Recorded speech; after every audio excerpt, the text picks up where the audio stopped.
我的司机每次接我都会询问我能不能顺路带上他的女朋友，次数多了我也就烦了，便也就默认可以了。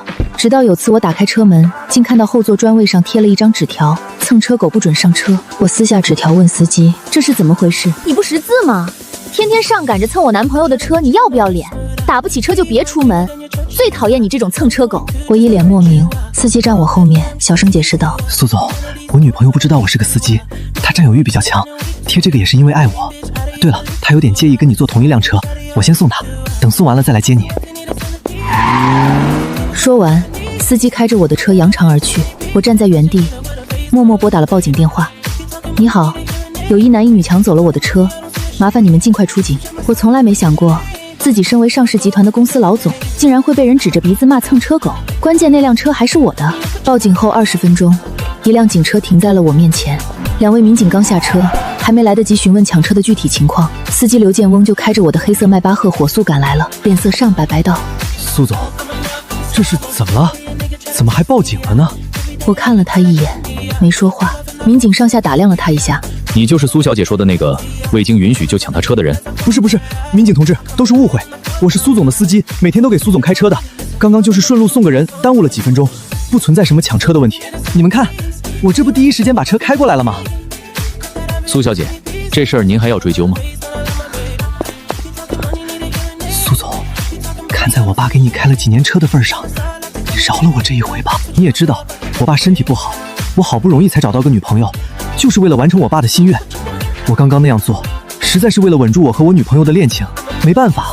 听刘建峰提起他爸，我心里确实软了一下。老刘给我当了6年司机，老实本分，开车稳当，从来不惹事。6年里，他没有一次迟到，没有一次违规，逢年过节连我随手给的红包都要推辞半天。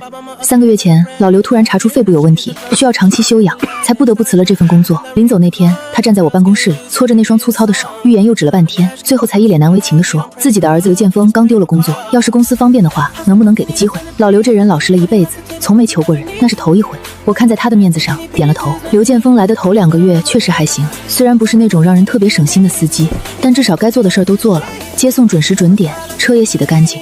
可从上个月开始，情况就变了。那天刘建峰来接我的时候，副驾驶上突然多了个浓妆艳抹的女人，我一脸不解。刘建峰急忙在下车给我开门时轻声解释：苏总，这是我女朋友林芊芊，她工作的地方跟咱们公司同路，我就顺路带她一程。我点了点头，没说什么，顺路带个人而已，也不是什么大事。可后来我渐渐感到了不对劲，所谓的顺路变成了每天雷打不动的固定安排。每个早上，刘建峰都是先接了林芊芊再来接我。最开始，林芊芊只是喜欢在副驾驶上拍拍照、发发视频，跟人炫耀她坐上了迈巴赫，这我也可以理解，小女孩嘛，有点虚荣心很正常。可让我不理解的是，林芊芊每次看我的眼神总是充满厌恶和嫌弃，就好像我欠了她几百万似的。有几次，她甚至在我上车后对着我坐的方向狂喷香水，烦死了！这么贵的车里，怎么总有一股子廉价穷香味？我以为她是真的闻到了什么异味，还特意叮嘱刘建峰把车子带去好好清洗消毒。结果他却越来越夸张，要么在我下车后对着我坐过的座位消毒，要么直接在我的座位上垫一次性坐垫。面对我的质问，刘建峰总是在私下讪讪解释：苏总，芊芊也是担心车子不干净会弄脏你的衣服，所以格外注重卫生。对此我也没多想，毕竟我每天要处理的事情太多，几个亿的项目在手里转，实在没精力跟一个小姑娘计较这些。直到今天早上，看到我常坐的座位上贴着的那张纸条，我才恍然大悟，林芊芊这是把我当成蹭车的了。本来我是打算给刘建峰和林芊芊一个教训，但现在刘建峰一个劲儿的在我面前苦苦哀求：苏总，我保证绝对没有下次了，我今天就跟芊芊说清楚情况，以后再也不顺路接送她了，求求你，看在我爸身体不好的份上，原谅我这一次吧。想到老刘，算了，不追究了。民警离开后，刘建峰如释重负地长出了一口气，连声道谢：谢谢苏总，谢谢苏总。我没再说什么，上了车，让他送我去公司。那天之后，刘建峰确实老实了一阵子，每次来接我的时候，副驾驶上都没了林芊芊的身影，车里也被打扫过了，那张纸条的痕迹被清理得干干净净。他开车依旧平稳，没什么问题。唯一做得不太好的就是他总迟到，每次都有借口和理由。苏总，不好意思，今天路上有个车祸，堵了一会儿。苏总，真对不起，我闹钟没响，睡过头了。苏总，我家水管漏水了，一直在跟楼下调节，所以晚了点儿。虽然每次的理由听上去有点牵强，但看在他态度还不错的份上，我也没太计较。我以为事情就这样了，直到一个周末，我临时起意想去郊区的树别墅住2天度假。你现在在哪儿？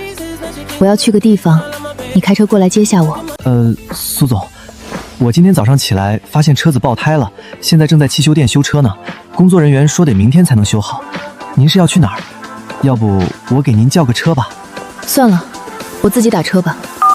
挂断电话后，我打了辆车去郊域别墅。可到达别墅门口后，我愣住了，因为我的迈巴赫正完好无损地停在我的别墅门口。我盯着那辆车看了好几秒，确认那就是我的车后，立即加快脚步走向别墅大门。门是虚掩着的，我伸手推开，看清里面的景象后，彻底傻了眼。别墅客厅里一片狼藉，茶几和地上扔满了空酒瓶、果皮、瓜壳和烟头。他们居然还有心思坐在这里聊天。价值几百万的沙发和地毯上被踩得全是脚印，甚至还有好几个地方被烟头烫出了一个又一个黑洞。看到这一幕，我的拳头瞬间攥紧了。这别墅是我买来专门度假用的，里面的装修和家具都花了我不少心思，我平时都小心翼翼养护着，现在却被眼前这些人糟蹋得不成样子。我扫视全场，发现正对着门口的沙发上坐着林芊芊，她的身边围满了人。芊芊姐，你命可真好，竟然找了个这么有实力的男朋友。是啊，不仅有钱，还对你这么好。你说一句想吃烤红薯，他就立马屁颠屁颠去买了。以后你当上了富太太，可千万别忘了我们这些老朋友啊！林芊芊被夸得嘴角高高翘起，她刚想说话，却在抬眼间看到了站在门口的我。她笑脸一沉，踩着高跟，趾高气扬地走到我面前。她二话不说就一巴掌狠狠扇在我脸上。你这个贱人，竟然跟踪我男友到了这里！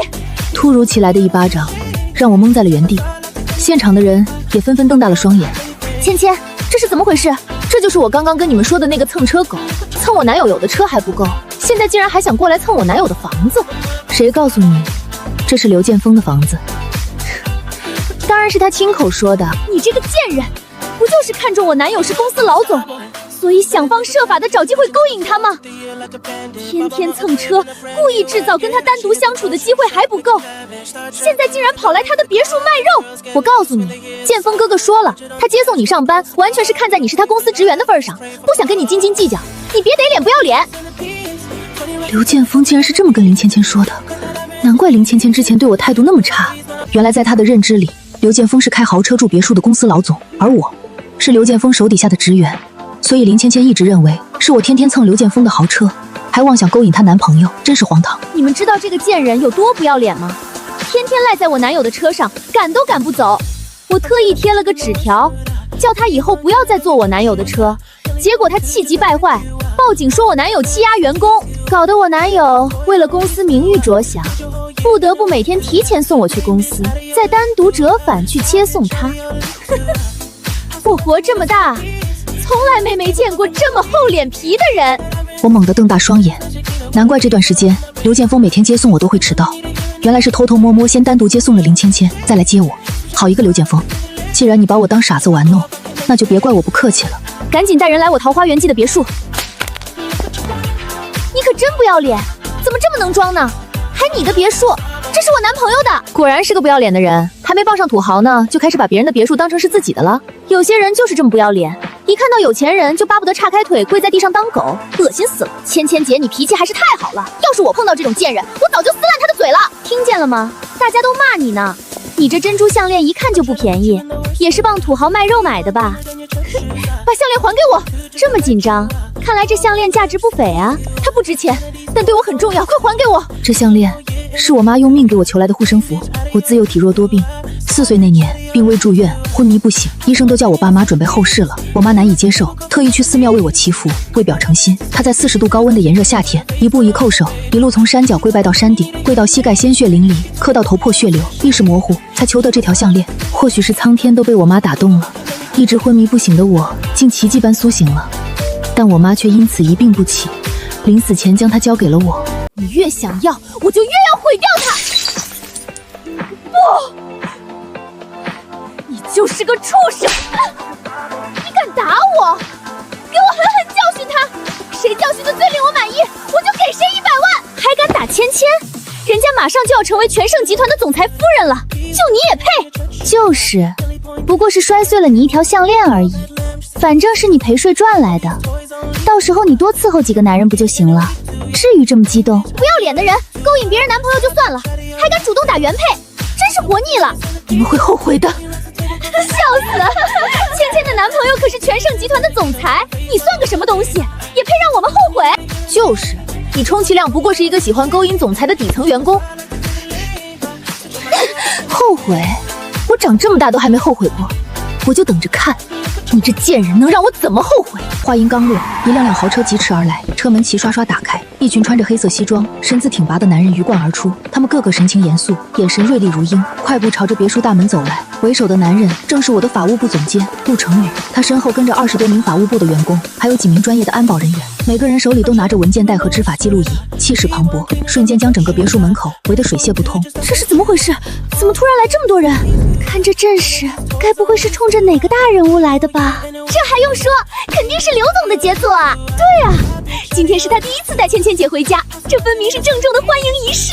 没错，这些人就是特意来恭迎讨好芊芊姐的。听到这话，林芊芊眼神一亮，然后整理了一下自己的衣服，以女主人的姿态上前。请问你们是什么人？突然到访，是有什么事吗？陆成宇没有理会林芊芊，脸色瞬间沉了下来。苏总，你没事吧？苏总，你们听见了吗？他竟然叫他苏总，就他也配叫苏总？你们是不是认错人了？这女人就是我们芊芊姐男朋友公司里的一个小职员，天天蹭车，满脑子想着怎么勾引老板。就是，你们最好擦亮眼睛，可千万别被某些人给骗了。放肆！站在你们面前的这位，是全盛集团的总裁苏婉乔，苏总。越说越离谱了，他要是全盛集团的董事长，那芊芊姐的男朋友是谁？连打车钱都掏不起的穷酸货，蹭了几上车，还真把自己当总裁了。刚看你们打扮的人模狗样，还以为是大人物。说吧，苏婉乔请你们来演戏花了多少钱？是不是急眼了，找群演来吓唬我们？我出双倍，也让我过过总裁的瘾，怎么样？你们就算想演戏，也演得靠谱一点啊！偏偏踢到铁板来演我男朋友的身份，难道你们不知道我是全盛集团总裁刘建峰的女朋友？刘建峰，那不是苏总的司机吗？司机？你胡说八道什么？我男朋友怎么可能是司机？他是全盛集团的总裁，是他的老板！蠢货，把现场保护好，所有损坏的物品都拍照取证。另外，把这些人都控制起来，不准任何人离开。敢伤苏总，今天必须要让他们付出代价。是，陆总监。你们干什么？我警告你们，你们别过来！我男朋友是刘建峰，全盛集团的总裁。你们要是敢动我一根手指头，他绝对不会放过你们的。就是，刘总可是身家几十亿的总裁，你们现在走还来得及，等刘总来了，你们想走都走不了了。芊芊姐，快给刘总打电话，让他带人过来，看这群人还敢不敢嚣张。林芊芊如梦初醒，手忙脚乱地从包里掏出手机，拨打了刘建峰的电话。建峰哥哥，你快来别墅，有人在这里闹事，还说要控制我们，不让我们走，你快带人过来。芊芊，什么情况？你说清楚。就是之前一直蹭你车的那个人啊，他突然出现在别墅，还叫了一群演员来演戏，说什么他是苏总，你是他的司机。建峰哥哥，你快来，我好害怕。建峰哥哥，你听到没有？你怎么不说话？你什么时候过来呀？芊芊，我现在就过去，你先别跟他们起冲突，等我到了再说。好，我等你。你们等着，建峰哥哥马上就过来，到时候我看你们怎么死。苏总，要不要先处理一下伤口？等刘建峰来了再说。装，继续装。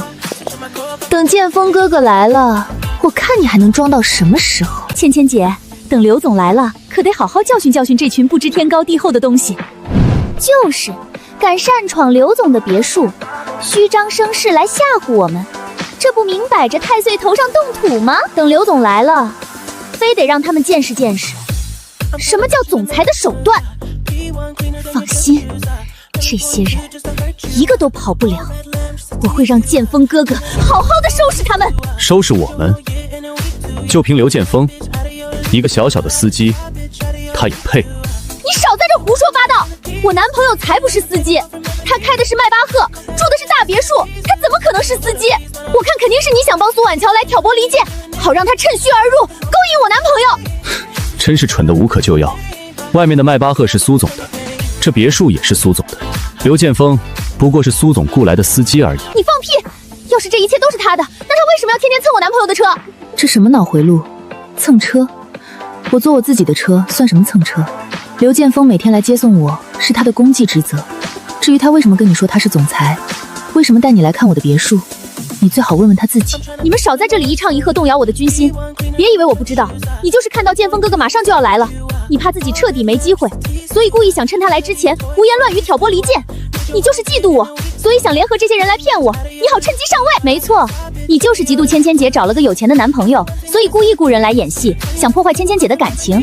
这么低劣的手段，我们才不会上当呢。等刘总来了，你们就知道你们现在的行为有多可笑了。刘建峰气喘吁吁地跑了进来，手里还拿着一个烤红薯。看到我和陆成宇等人出现在别墅，他的脸色瞬间苍白。刘总，你总算是来了。苏婉乔这个贱女人，请了一群演员过来演戏，故意在这吓唬人。对，他们说苏婉乔才是全盛集团的总裁，还说什么这别墅是苏婉乔的，车也是他的，你只是他的司机。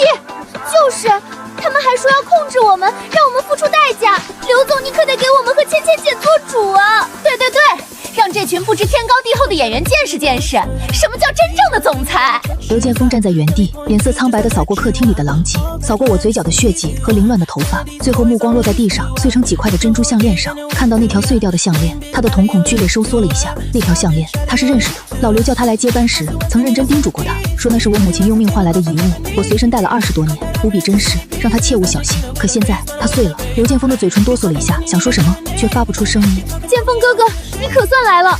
这群人欺负我，你快点叫人把他们抓起来！尤其是他们2个，非说你是司机，还说你开的车是他的，这别墅也是他的。你快告诉他们，这些都是你的，对不对？建峰哥哥，你怎么了？你说话呀！下一秒，刘建峰缓缓抬起头看向我，紧接着他松开林芊芊的手，快步走到我面前，然后像上次一样压低声音：苏总，求求您帮帮我，就帮我圆个谎，在芊芊面前假装我是总裁，您是我的职员，就这一次，求您了。你也知道我爸身体不好，他一直盼着我能找个女朋友成个家。芊芊她条件不错，对我也挺好，我是真的想跟她好好处下去。要是她知道我只是个司机，肯定会跟我分手的。我盯着他看了几秒，忍不住笑了。刘建峰，你哪儿来的脸跟我说这种话？刘建峰脸色一僵，眼神闪过一抹慌乱，下意识地回头看了一眼林芊芊。苏总，你小点声。看在你爸的面子上，我录用了你，对你百般宽容，一忍再忍。可你呢？天天带着女朋友上我的车，让她在我面前耀武扬威，让她在我的座位上贴纸条骂我，让她带人在我的别墅作威作福，打人砸东西。你觉得你有什么资格让我帮你？刘建峰的额头上开始冒汗，他张了张嘴想说什么，却一个字都说不出来。你爸身体不好，他让你来接他的班，是希望你能好好干，能有一份稳定的收入，能养活自己。他不是让你来糟蹋这份工作的，更不是让你拿着我的车、我的别墅去外面骗女人的。苏总，我没有骗，我就是什么？就是告诉林芊芊你是公司老总，就是带她来我的别墅，告诉她这是你的房子，就是开着我的车在她面前装大款。刘建峰，你知道这叫什么吗？这叫诈骗。苏总，我真的知道错了，我就是太想留住她了。你太想留住她，所以你就拿我的东西去充门面。那你有没有想过，你这么做对我造成了什么影响？他们打了我，还摔碎了我妈留给我的遗物。刘建峰，事到如今，你觉得我凭什么要帮你？苏总，我可以赔。赔？那项链是我妈的遗物，她拿命换来的东西，你拿什么赔？你们俩嘀嘀咕咕说什么呢？建峰哥哥，他是不是又在勾引你？建峰哥哥，你怎么不说话？他到底跟你说了什么？是勾引你了，还是又威胁你了？你别怕他，有什么话你就直说。他要是敢威胁你，我们就报警。我就不信了，一个蹭车的还能翻了天不成？刘建峰终于抬起头，他看了林芊芊一眼，又看了看我。芊芊，你别说了。什么？我为什么不能说了？难道你真的被他勾引到了？你快别说了，事情不是你想的那样。不是我想的那样，那是哪样？难不成还真像他说的那样，你是他司机不成？这么荒唐的话，也就是这种蹭车鬼说得出来。建峰哥哥，你快打他们的脸，快大声告诉我们，到到底谁是总裁，谁是员工？对呀，刘总，你快表明身份，让他们知道什么叫天高地厚。一个穷鬼加一群演员，也敢在你的地盘装模作样，你快教训他们！喂，芊芊姐，还等着你为他出头呢。剑锋哥哥，你倒是说话呀！他们说的是真的。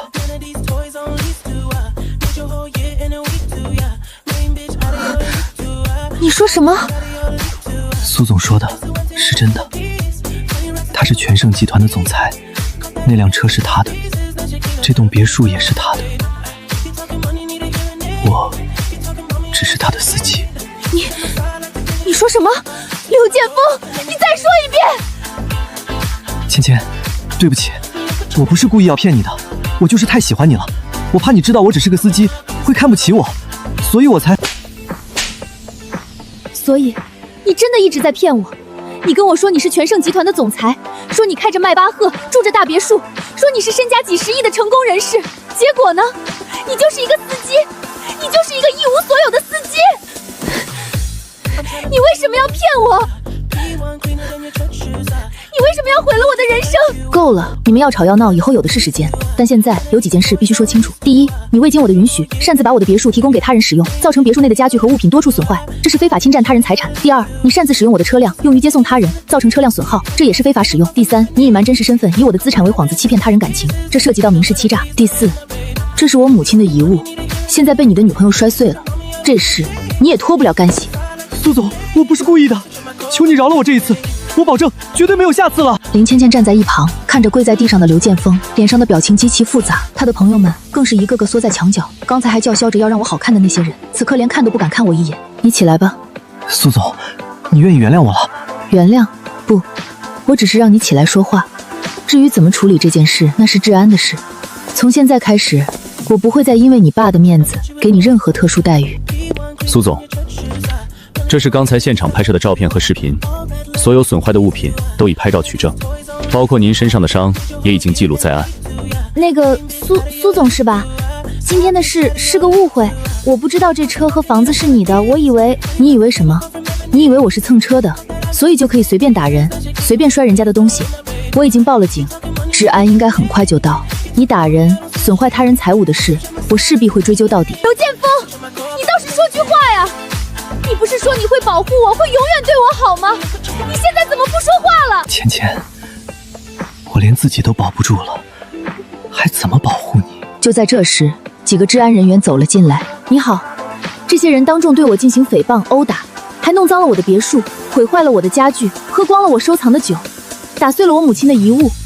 这一桩桩一件件，我不接受任何调解，请你们严肃处理。治安人员点了点头，很迅速地将参与到这件事的人全部带去了治安大院。把所有损坏物品的价值证明，类似购买发票之类的东西，以及你的伤情报告全部带到局内，到时逐一清算问责。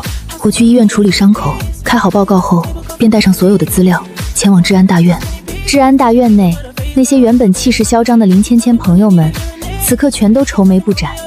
他们刻意与林芊芊拉开距离，一个个看向林芊芊的眼神锐利的仿佛能杀人，如同吃了一口苍蝇般恶心难受。林芊芊这会儿已经彻底失去了灵魂，她受到了此生最大的打击，不单单是要面对巨额赔偿，更重要的是，她今天口口声声说最痛恨蹭车鬼，结果闹了半天，她自己才是那个蹭车的。这个事实她根本无法接受。最后清算出来了，光是你们在别墅里喝的酒，就需要赔偿1000多万，加上那些被你们弄坏的沙发地毯，总共2000万。2000万？你都那么有钱了，还跟我计较这点钱干嘛？就是，这只是个误会而已，说开了就行了。你犯不着把我们往绝路上逼吧？不就喝光了你收藏柜里的酒，搞坏了你的沙发地毯吗？你都是总裁了，不会这么小气，还跟我们计较这点钱吧？对啊，看你现在这样，身上的伤也没什么事，就别斤斤计较了。你们喝酒打人的时候不是很嚣张吗？现在要我别跟你们计较是什么意思？怎么，有本事闹，没本事赔？都是你，没有搞清楚情况就胡说八道。就是，明明男朋友只是个司机，还装什么大总裁，自己才是蹭车狗，还骂别人，牵连了我们，还口口声声说自己就是全盛集团未来的总裁夫人，你要脸吗？害得我们为了讨好你，惹得一身骚。这些钱你自己赔，跟我们无关。没错，要不是你邀请我们去别墅里玩，我们怎么会惹上事？这2000万你一个人承担，休想让我们给你摊钱。你们这群人还有脸说我？要不是你们自己想要攀附权贵，一直怂恿起哄，我会做到这一步？以为我是总裁夫人的时候，对我百般讨好，哈不得给我舔鞋。现在出事了，就一个个翻脸不认人是吧？就你们这德行，一看就是天生当狗的料。今天你们一个都别想跑！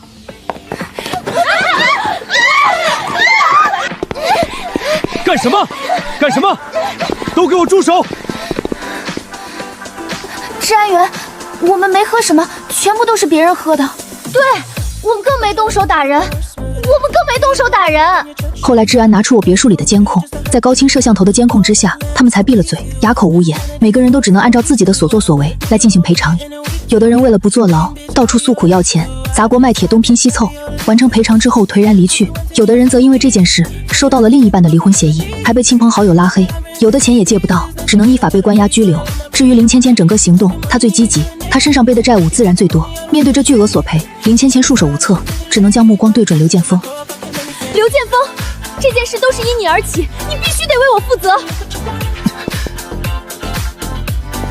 苏总，咱们没必要把事情做得这么绝吧？求求你，看在我爸给你开车这么多年的份上，给我一个面子，别计较了吧。给你面子？刘建峰，你能不能要点脸？你觉得你在我这儿还有面子吗？从今天开始，你被开除了。还有心情为别人求情，不如想想怎么自保。就这样，林芊芊和那些付不起赔偿金的人都被起诉送进了监狱，而刘建峰则因为诈骗罪、故意毁坏财物罪、非法侵入住宅罪数罪并罚，被判了5年。林芊芊因为故意伤害罪、故意毁坏财物罪被判了3年。他那些没凑够赔偿的朋友也都各自领了刑罚。宣判那天，老刘也来了，一个劲的给我道歉，说他对不起我，是他没教好儿子，让我受了委屈。我没说话，只默默地转身离开。经过这件事，我彻底懂了，这个世界上从来都不是你退一步，别人就会跟你退一步。有些人，你越是包容，他就越是得寸进尺；你越是心软，他就越是敢骑到你头上。你的善良必须要带点锋芒，不然只会被人当成软柿子捏得粉碎。